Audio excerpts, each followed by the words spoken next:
Hello everyone, कैसे हैं आप सभी लोग। स्वागत है आप सभी का फिर से तालीम बैच तहसीन वर्ष के अंदर, जहां आज हम लोग बात करने वाले हैं मोशन चैप्टर के बारे में। तो इस मोशन चैप्टर को बिल्कुल ही हम लगभग वन शॉट के अंदर ही कवर करेंगे एंड इसको 100% कवर करने वाले हैं। ग्राफिकल मेथड से किस तरीके से इक्वेशंस को फाइंड करना है, हर एक चीज हम इसी वीडियो में डिस्कस कर रहे होंगे। तो बिना किसी देरी के साथ शुरुआत करते हैं आज का हमारा लेक्चर, जो कि है मोशन क्लास 9 के ऊपर, जिसको मैं फुल्ली डिटेल में पढ़ाने वाला हूं। तो बिना किसी तरीके के साथ शुरुआत करते हैं एंड इस चैप्टर को समाप्त करते हैं।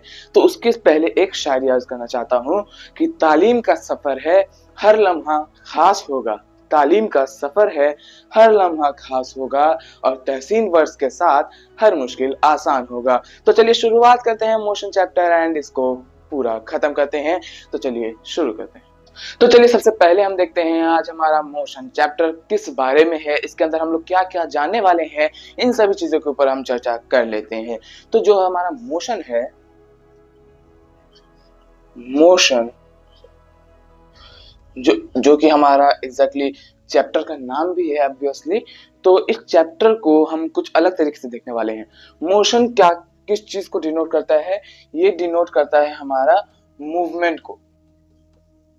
ये जो है ये मूवमेंट को डिनोट करता है कि किस तरीके से कोई भी चीज मूव करता है, कितने समय में मूव करता है। इन सभी पैरामीटर्स के ऊपर भी आज के क्लास में हम लोग टोटल समझने वाले हैं। तो चलिए शुरुआत करते हैं एंड देखते हैं आगे आगे इसमें होता है क्या। तो मोशन डिनोट करता है सबसे पहले मूवमेंट को। अगर मैं यहाँ पे खड़ा हूँ एंड थोड़ा सा 2 कदम आगे बढ़ के यहाँ पे खड़ा हो जाऊं, तो क्या मैं इस समय मूव कर रहा था? यस, मैं मूव कर रहा था। लेकिन अगर मैं वापस चला आऊं तो क्या मैं अभी मूव कर रहा था? हाँ कर रहा था, चाहे मैं सीधा करूं चाहे मैं उल्टा करूं, लेकिन मैं मोशन में उस समय था। बस एक रेफरेंस पॉइंट होना चाहिए। जैसे आपके पास क्या रेफरेंस पॉइंट है अगर आप पूछो, तो एक रेफरेंस पॉइंट है कि मैं इस यानी इधर साइड यानी लेफ्ट साइड से मैं राइट साइड में मूव करता हूँ। लेकिन अगर मैं यहाँ पे बदल जाऊं तो आप लोग कैसे पहचानोगे? क्योंकि मैं उस समय राइट साइड से लेफ्ट साइड चला आया, इसलिए आप मुझे पहचान सके कि मैं मूवमेंट में था। अगर कहीं पे कोई रेफरेंस पॉइंट ना हो तो किस तरीके से पहचानेंगे? नहीं पहचान सकते हैं, बिकॉज मोशन इज रिलेटिव। क्या होता है? It is relative. कैसे रिलेटिव? मतलब आप क्या कहना चाहते हो? ये एक तरीके का डिफरेंस में भी आता है कि रिलेटिव मतलब ये होता है कि अगर एक एग्जांपल से बताता हूं, मैं एक ट्रेन में बैठा हूं, ओके, एक मैं ट्रेन में बैठा हुआ हूं, लेकिन आप मुझे उस साइड से देख रहे हो, तो आपके लिए मैं किस में हूं? मोशन में हूं, क्योंकि मेरी ट्रेन क्या हो रही है? भाग रही है। लेकिन अगर आप ये देखो कि मैं अंदर से किस तरीके से हूं, मैं ट्रेन में क्या हूं? बैठा हुआ हूं। अगर आप वहां से देखे तो मैं रेस्ट में हूं। रेस्ट यानी no change, no change in position. Position के अंदर हमारा कोई भी चेंज नहीं आए। अगर वही चीज हो जाए एग्जैक्टली तो हम क्या कहेंगे? कोई भी चीज रेस्ट में है। लेकिन क्या हम हमेशा रेस्ट में होते हैं? अगर मैं यहाँ पे इस तरीके से खड़ा भी हूं तो क्या आप ये कह सकते हैं कि मैं रेस्ट में हूं या फिर मोशन में हूं? अगर आप मुझे कैमरे के रेफरेंस में देखें तो मैं क्या हूं? रेस्ट में हूं। अगर मैं अपने आप को देखूं तो मैं रेस्ट में हूं। लेकिन अगर कोई, जैसे कि अगर ये अर्थ है, ये क्या है? It is earth. मैं यहाँ पे लिख भी देता हूँ, आपको कोई भी तकलीफ ना हो। अगर ये अर्थ है एंड मैं एग्जैक्टली मान लो अगर यहाँ पे खड़ा हूं तो मैं क्या हूं? रेस्ट में हूं। लेकिन अगर यहाँ से कोई एक, जैसे कि अगर सूरज के पास से अगर कोई देख रहा है मुझे, तो उसके लिए मैं क्या हूं? मोशन में हूं। क्यों? क्योंकि ये जो अर्थ है वो हमेशा रोटेट करता हुआ आता है एंड मूवमेंट करता रहता है। किसके अराउंड? सन के अराउंड। तो उसके लिए यानी इस सूरज के लिए मैं क्या हूं? मूवमेंट में हूं यानी मोशन में हूं। लेकिन अगर मैं खुद को देखूं, अगर आप मुझे कैमरे की तरफ से देखें, तो मैं क्या हूं? रेस्ट में हूं। तो ये क्या है? Motion is relative and rest वही होता है जिस समय पोजीशन का कोई चेंज ना हो। तो इसका डेफिनेशन भी लिख देता हूं मोशन का। Motion is motion it is the change in position, change in position with respect to time, with respect to time and a reference point. मतलब तो मैं ये बता रहा था कि जो मोशन है वो क्या है, पोजीशन के अंदर चेंज को दर्शाता है। किसके रिस्पेक्ट में? दो चीजों के रिस्पेक्ट में। पहला है हमारे पास टाइम एंड साथ ही साथ एक रेफरेंस पॉइंट। अगर मैं एक चीज डिनोट करना चाहूं कि ये एक पाथ है, ये क्या है, ये एक पाथ है एंड पाथ के ऊपर क्या हो रहा है कि अगर मैं यहां पर खड़ा हूं, अगर यहां पर एक इलेक्ट्रिसिटी पोल है, इलेक्ट्रिक पोल, किस तरीके से दर्शाते हैं इसको पोल को? हम लोग तो नॉर्मल भाषा में पोल बोलते हैं, क्या पता है इसको कुछ और बोला जाता होगा। लेकिन मान लो यहाँ पे एक खंबा है टाइप इलेक्ट्रिसिटी का, तो अगर मैं यहां से इस तरफ चला गया, यहां पर अब मैं पहुंच गया, तो आप मुझे ये बता सकते हो कि मैं इस वक्त, यानी मुझे ट्रेवल करने में लगा 2 सेकंड, 2 सेकंड लगा, तो क्या मैं उस 2 सेकंड में मोशन में था? जी थे। कैसे थे? क्योंकि मैं पोल के लेफ्ट साइड खड़ा था। अब मैं कहां पहुंच गया? अब मैं पहुंच गया राइट साइड। तो इसी चीज को देखना चाहिए कि मैं पहले लेफ्ट साइड में था, अब चला गया राइट साइड में।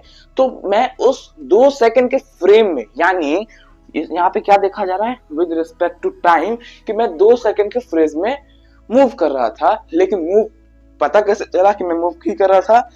तो एक रेफरेंस पॉइंट, तो यहाँ पे जो इलेक्ट्रिसिटी का खंबा है, ये है मेरे लिए रेफरेंस। इसके अकॉर्डिंग, इसके रेफरेंस में अगर देखा जाए तो मैं उस समय क्या था, मोशन में था, यानी मैं उसके लेफ्ट साइड से राइट साइड की तरफ मूव कर लिया, इसलिए मैं उस समय क्या था, मोशन में था। तो चलिए अब चलते हैं एंड देखते हैं डिस्टेंस एंड डिस्प्लेसमेंट को, उसके बाद हम देखेंगे स्पीड एंड वेलोसिटी को। तो चलिए आगे चलते हैं। तो चलिए चलते हैं एंड देखते हैं हम डिस्प्लेसमेंट को एंड डिस्टेंस को। तो सबसे पहले हम देखेंगे डिस्टेंस एंड फिर देखेंगे डिस्प्लेसमेंट। तो चलिए यहाँ पे मैं लिखता हूं कि डिस्टेंस क्या है। शायद थोड़ा सा ऊपर नीचे हो जाए हैंडराइटिंग, बिकॉज मुझे बोर्ड पे लिखने का आदत नहीं है। मैं अभी अभी आया हूँ, आप लोग मेरे चैनल पे डिस्क्रिप्शन में जाके चेक कर सकते हैं मैंने कब ज्वाइन कर रखा है, इसलिए थोड़ा सा दिक्कत हो सकता है। तो जो डिस्टेंस है ये क्या दर्शाता है कि ये है actual path on which a particle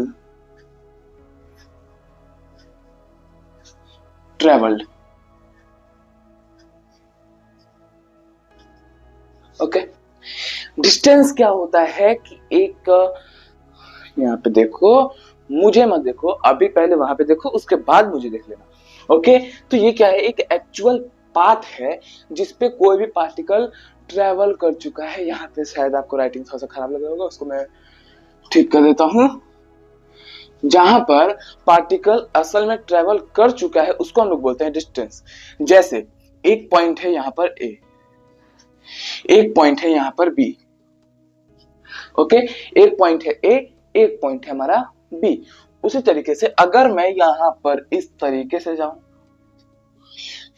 इसका दूरी जो है वो है 18 मीटर, तो डिस्टेंस क्या आएगा, 18 मीटर आएगा।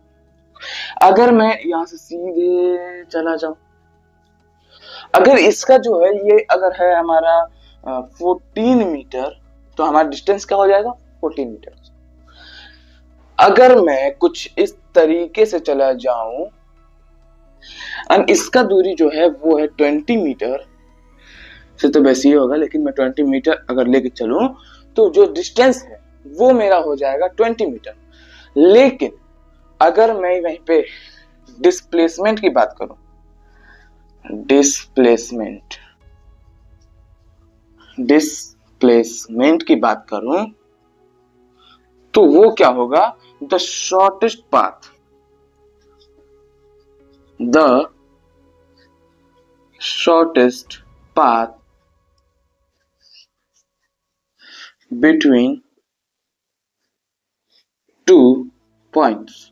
किसी भी दो पॉइंट्स के बीच का जो शॉर्टेस्ट पाथ होता है वो होता है हमारा डिस्प्लेसमेंट। अगर उसी तरीके से अगर मैं यहां पर लू एक पॉइंट ए, एक पॉइंट लू अगर मैं बी, एंड इसके जो दूरी है वो यहां से सेम लेता हूं यानी 14 मीटर, एंड मान लो मैं कुछ इस तरीके से गया, इस तरीके से अगर यहाँ पे लैंड करा जिसका दूरी आता है लगभग 18 मीटर के अराउंड, तो बताओ कि मेरा डिस्प्लेसमेंट क्या है। डिस्प्लेसमेंट क्या होता है, shortest distance between two points.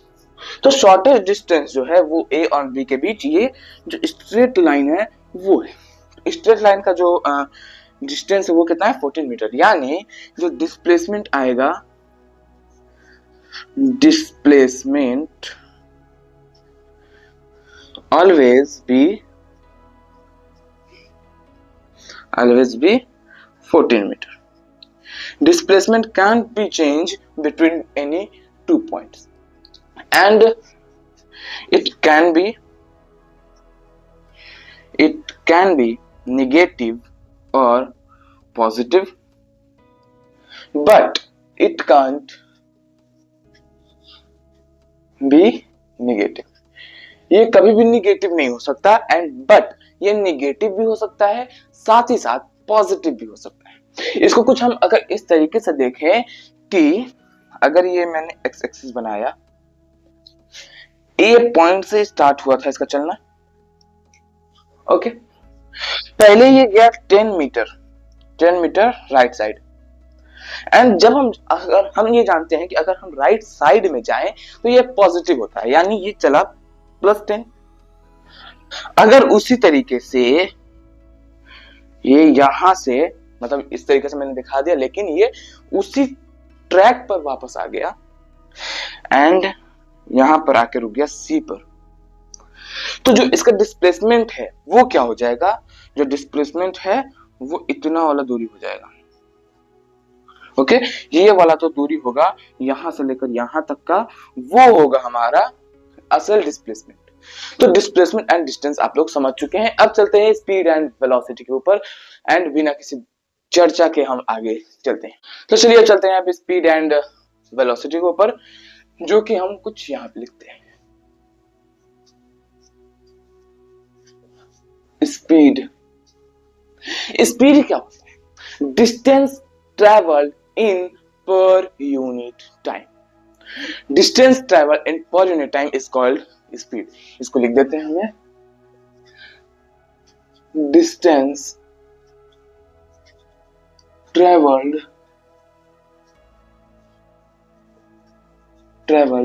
इन पर यूनिट टाइम। ओके, एक यूनिट टाइम के अंदर कितना डिस्टेंस ट्रेवल कर लिया गया है उसको दर्शाने के लिए क्या यूज होता है, स्पीड यूज होता है। स्पीड का जो फॉर्मूला है, स्पीड को हम डिनोट करते हैं एस से, इसके अंदर हम डिनोट कर लेते हैं, लेकिन जब हम इक्वेशंस ऑफ मोशन पढ़ेंगे उसके अंदर डिस्प्लेसमेंट एंड डिस्टेंस को एस के नाम से जाना जाएगा, लेकिन जो स्पीड है एंड वेलोसिटी है उस दोनों को वी के नाम से जानेंगे। लेकिन मैं यहाँ पे एस से लिख देता हूं, S is equals to D upon T, जो कि आपने 8th क्लास में मैथ्स में भी देखा होगा न्यूमेरिकल्स के अंदर, तो डी बटा टी होता है, जहां पे डी क्या है, D is distance and T is time. T क्या है, T is time and D is distance. तो स्पीड का वैल्यू क्या हो गया, डिस्टेंस अपॉन में टाइम, यानी कितना डिस्टेंस चला है कितना टाइम में। अगर हम यहाँ पे देखें कि कुछ ए से लेके हमारा बी तक मोशन हुआ है, ए से लेकर हमारा बी तक में मोशन हुआ है, लेकिन यहां पर एक बात देखो, इसके बीच में एक सी पॉइंट भी है। अगर मैं सी पॉइंट की बात करूं, अगर मैं सी तक के पॉइंट की बात करूं यानी ए सी, तो इसको मैंने कवर किया है 10 सेकेंड्स में। एंड जो डिस्टेंस है हमारा लगभग अराउंड 10 मीटर है, 10 मीटर है। तो जब हम इसको कैलकुलेट करेंगे, यानी इसके बीच में मेरा स्पीड कितना था, डिस्टेंस यानी 10 मीटर, 10 मीटर, जो टाइम लगा है यानी 10 सेकेंड, तो यानी 10 सेकेंड। तो जब हम इसको कैलकुलेट कर लेंगे देन ये आ जाएगा हमारा 1 मीटर पर सेकेंड। ओके, तो कुछ इस तरीके से हम लोगों ने इसका स्पीड निकाल लिया। अगर मैं वहीं पे C से लेकर B तक के डिस्टेंस की बात करूं, अगर मैं इसको मान लेता हूं 50 मीटर, एंड इसको मैंने कवर कर रखा है लगभग 5 सेकंड के अंदर, जो कि आई थिंक इतना आसान नहीं होगा। 5 सेकंड के अंदर ये 50 मीटर अगर मैं कवर कर रहा हूं, अगर मैं कर लेता हूं, तो मेरा स्पीड क्या हो जाएगा, तो स्पीड, डिस्टेंस है 50 मीटर, डिस्टेंस है हमारा 50 मीटर, टाइम कितना है 5 सेकंड। अगर मैं इसको कैलकुलेट कर लूं देन ये हमारा आ जाएगा 10 मीटर पर सेकंड। ओके, कुछ इस तरीके से आ जाएगा। अगर मैं वहीं पे वेलोसिटी की बात करूं, वेलोसिटी,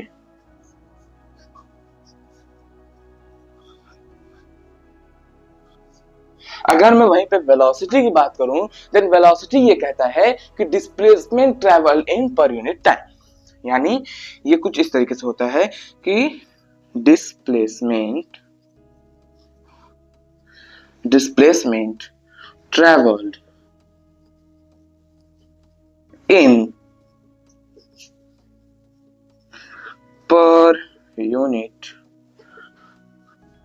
टाइम, यानी एक पर यूनिट टाइम के अंदर कितना डिस्प्लेसमेंट कवर हुआ है उसको दर्शाता है क्या, वेलोसिटी। वेलोसिटी को जो थी है इसको भी हम एस से ही डिनोट करते हैं, नहीं इसको मैं वी से डिनोट कर देता हूं ताकि आपको समझने में आसानी हो, स्पीड एंड वेलोसिटी। अगर मैं वी की बात करूं देन ये हो जाएगा हमारा छोटा डिस्प्लेसमेंट, इस तरीके से हम वेक्टर दे देते हैं, ये आपको मिलेगा लगभग 11th क्लास के अंदर। फिर यहाँ पे हो जाएगा सेम, टाइम दोनों सेम है बट वेलोसिटी एंड स्पीड का खेल है, एंड उनका फॉर्मूला किस तरीके से बदला, जो कि है डिस्टेंस एंड डिस्प्लेसमेंट के चलते। अगर मैं यहाँ पर देखूं तो जो वेलोसिटी है वो भी हमारा सेम निकलेगा, क्यों, क्योंकि यहाँ पे मैं लिख देता हूं इन स्ट्रेट पाथ,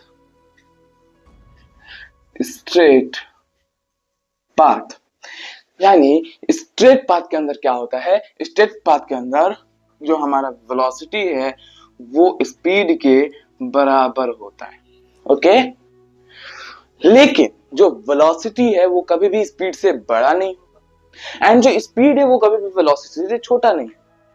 जब भी वेलोसिटी होगा हमेशा स्पीड से छोटा ही होगा, चाहे हम कुछ भी कर ले, कुछ भी तरीके से देख लें, लेकिन जो हमारा वेलोसिटी है एंड जो डिस्प्लेसमेंट वो कभी भी डिस्टेंस एंड स्पीड से ग्रेटर नहीं हो सकता। अब चलते हैं आगे, देखते हैं एक्सेलरेशन को। तो चलिए आगे चलते हैं, तो चलिए अब देखते हैं एक्सेलरेशन एंड उसके बारे में हम क्या कहते हैं वो देख लेते हैं। अगर एक्सेलरेशन, इसका जो डिफिनीशन वो बहुत सारे स्टूडेंट्स भूल जाते हैं टाइम टू टाइम, लेकिन मैं भूलने नहीं दूंगा। तो जो एक्सेलरेशन का जो डिफिनेशन है वो होता है चेंज इन स्पीड, आपके अकॉर्डिंगली होता है speed, change in speed with respect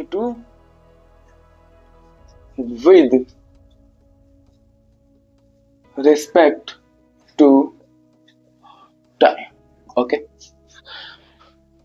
जो चेंज होता है स्पीड का एंड वेलोसिटी का विद रिस्पेक्ट टू टाइम, यानी कुछ टाइम फ्रेम के अंदर अगर हमारा स्पीड बदलता है देन उसको हम बोलेंगे कि वो एक्सेलरेट कर रहा था, एंड वहां पे क्या हुआ है, एक्सेलरेशन ने पार्टिसिपेट कर रखा है। तो जो ए है वो होता है v माइनस यू अपॉन में टी। जो v है यानी जैसे कि मैं अगर हूं ए पे एंड यहाँ एक पॉइंट है हमारा बी, मैं हूं अगर ए पर एंड यहां पर एक पॉइंट है बी एंड मैं वहां पे ट्रेवल कर चुका हूं, मेरा यहाँ पे जो स्पीड था वो था 0 मीटर पर second.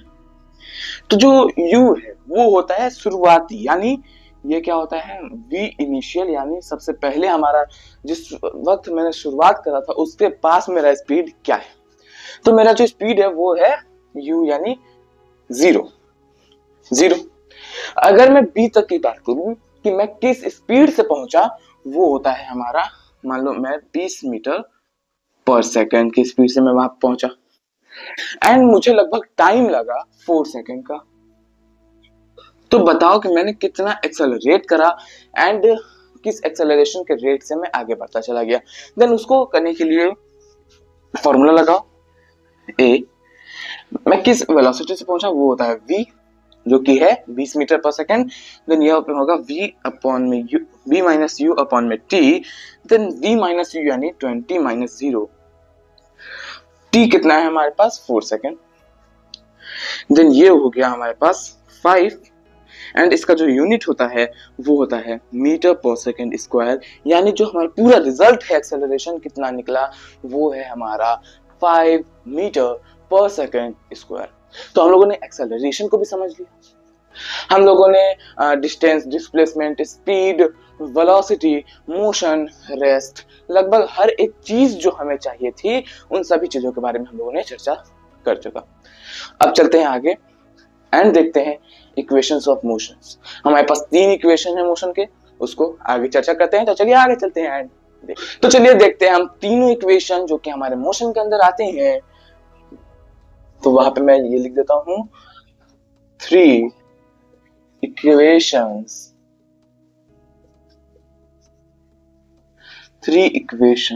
Of motion.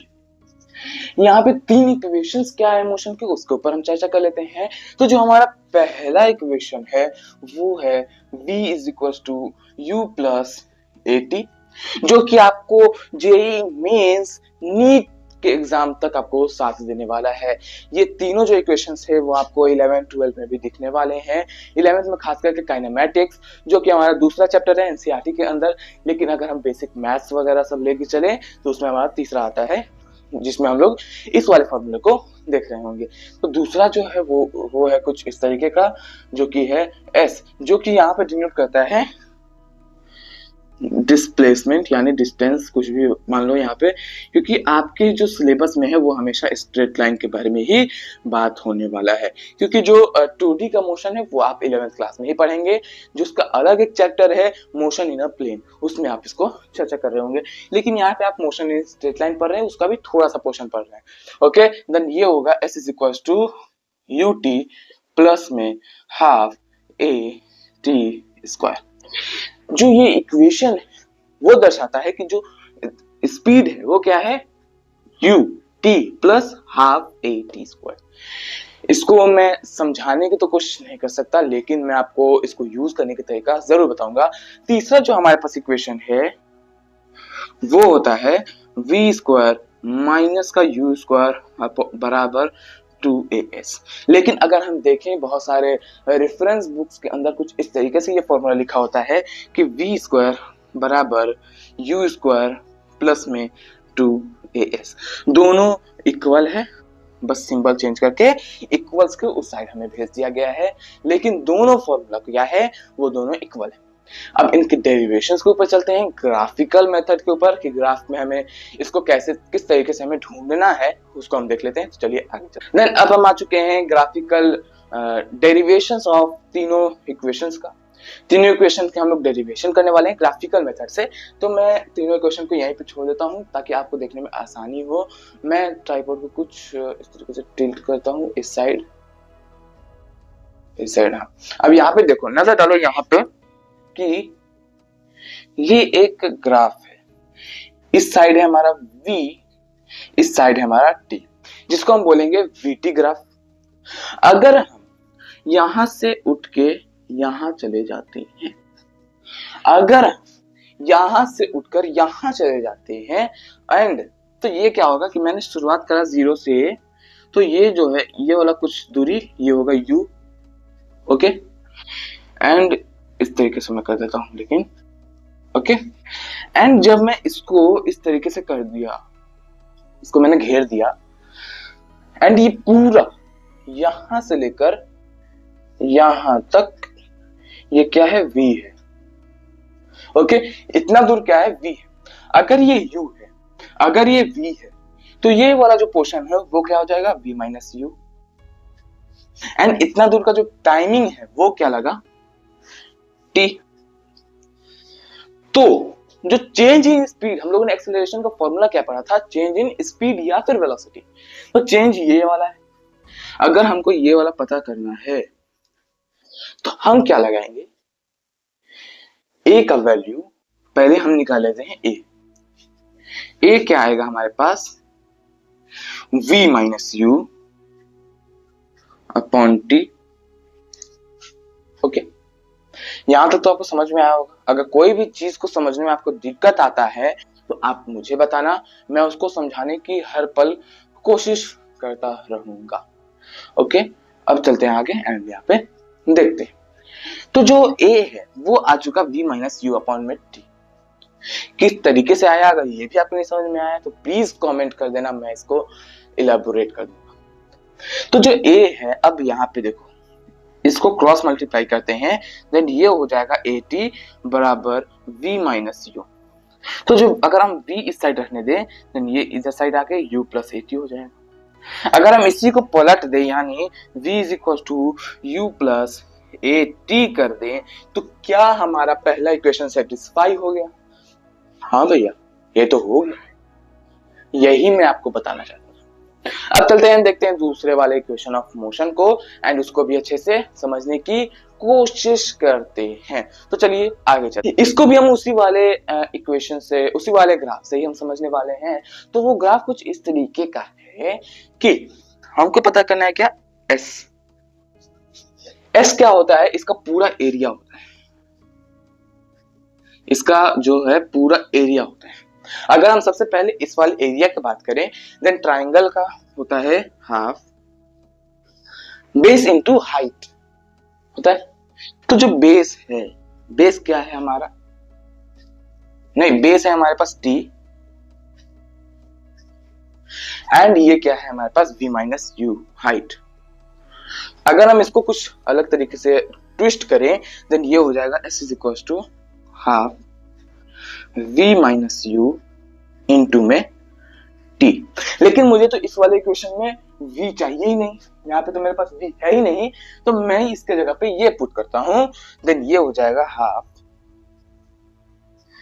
v minus you, v minus you, v के जगह पे हमको क्या रखना है, u plus at, u plus at। कुछ इस तरीके से हम लोगों ने इसको लिख लिया एंड t यहां पर है। अगर मैं यहां पे देखूं तो u से कैंसल आउट हो जा रहा है। ओके, देन ये क्या हो गया, half at square. Okay, half at square. शायद आप लोग को नहीं दिख रहा होगा, मैं दिखा दूंगा, इसको ऊपर लिख देता हूं। अब यहां पे लिखूंगा तो इस साइड का आ गया। अब इसका फाइंड करते हैं।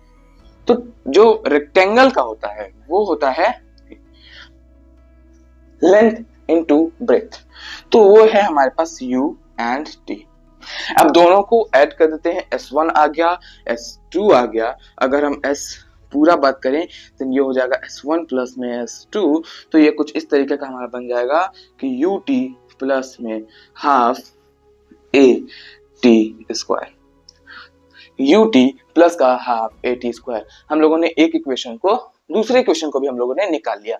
अब चलते हैं तीसरे वाले इक्वेशन पे, तो चलिए आगे चलते हैं।